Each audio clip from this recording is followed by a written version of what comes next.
Good morning. Today is Tuesday, December 13th. The cod situation in New England is going to be a real crisis for the fishery unless National Marine Fisheries Service can really think outside the box.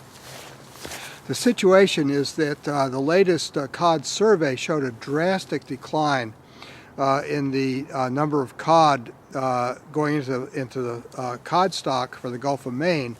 And instead of being in a healthy condition, the fish is now being seen as severely overfished.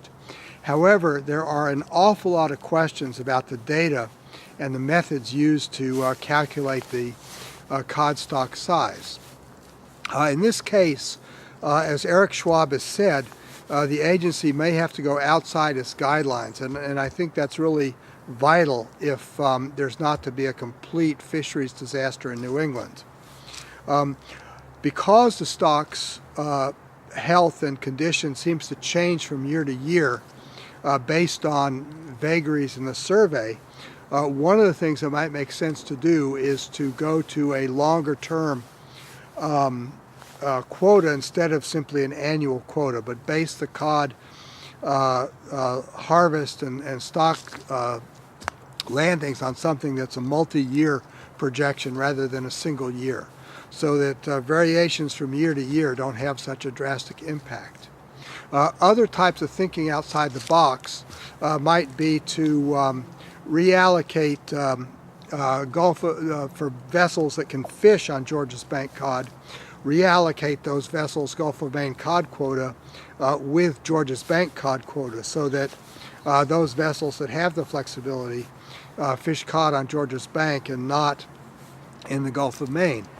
Other ideas obviously would include changing the rebuilding timeline, but most importantly, there has to be some in-season management of the fishery that I don't know if the region here has the capability to implement.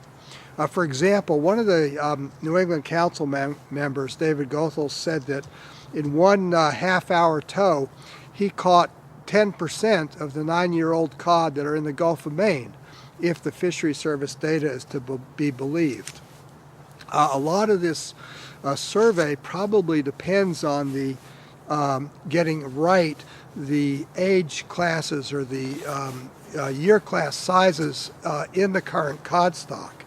And that's the area of the survey which has the most uncertainty.